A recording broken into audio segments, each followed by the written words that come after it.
Hey, it's Sela Social Studies. Hey guys, and welcome back to Sheila's Social Studies. Okay, so we're going to cover right now the last section of this chapter. There are two very important men that I want to go over and I want to discuss. However, there were a lot of very important and distinguished men and women during the Revolutionary War period. There were many brave men and women who stood in the path of Britain, the greatest army in the world, but none as much so as George Washington and the Marquis de Lafayette. George Washington was born in Virginia in 1732 to a wealthy plantation owner. While he was a young man, he had joined the British military in the colonies around 1752 and joined the Virginia House of Burgesses in 1758. His wealth made it possible for him to rise above his station and become more than just a southern farmer. He stood about 6'3", which was well above the average man of his time, and he was very brave and courageous. Lots of men respected him, and lots of women loved him. As he served in the British military between 1752 and 1753, he was known as Major Washington, and he was sent to assist in the demanding the French to vacate from the Ohio River Valley. Washington's men saw the French were preparing to fight. Washington returned to Virginia with this warning. He was then promoted to second in command, which was lieutenant colonel, and he was ordered to confront the French. He lost important battles like the Battle of Fort Necessity to the French army, but he also won many battles and professionalized the British army. So even from the beginning, Washington was not a successful general or lieutenant or a major. He always had some losses under his belt, which I believe made him the general that he was. And in 1775, when the Second Continental Congress created the Continental Army, there was really nobody else fit to be the commander-in-chief.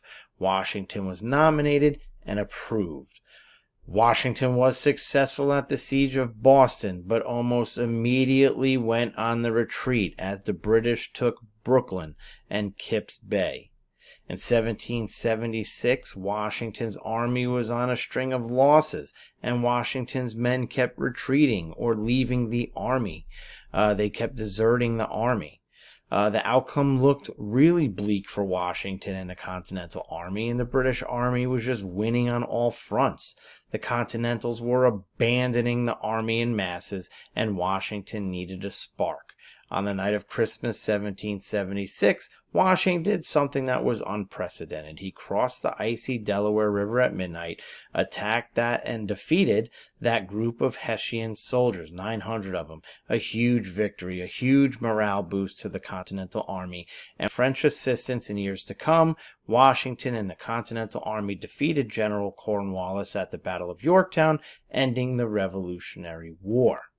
As we know from here on out, George Washington, besides being the commander-in-chief, the general of the Continental Army, he will also become the first president of the United States. That's how many people loved George Washington. So the next person we're going to talk to is not even really an American. He's a Frenchman, and his name is the Marquis de Lafayette. He was an aristocrat. He had money, and he had a very big impact on the American Revolution, the future of America, and the future of France. But how did it all start?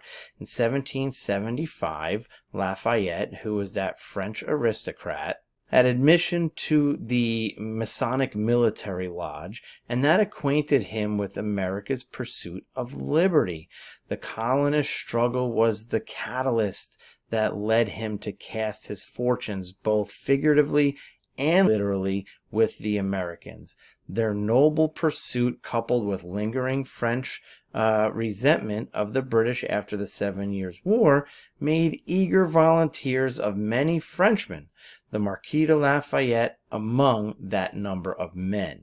After purchasing the ship La Victory and setting a course to America, Lafayette learned his first English phrases during his first 54 days at sea.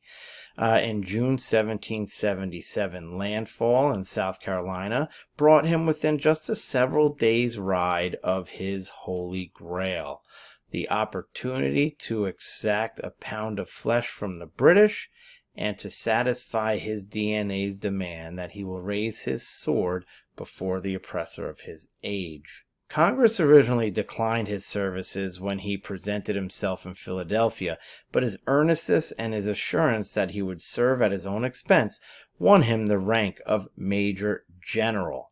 He quickly fell into the company of George Washington, and the two formed a bond of will and philosophy so strong that Washington came to regard Lafayette as his son, a relationship reciprocated by the young Frenchman. On a visit to France in 1779, Lafayette won the formal French support for the American cause, a diplomatic coup that vivified the revolutionary forces.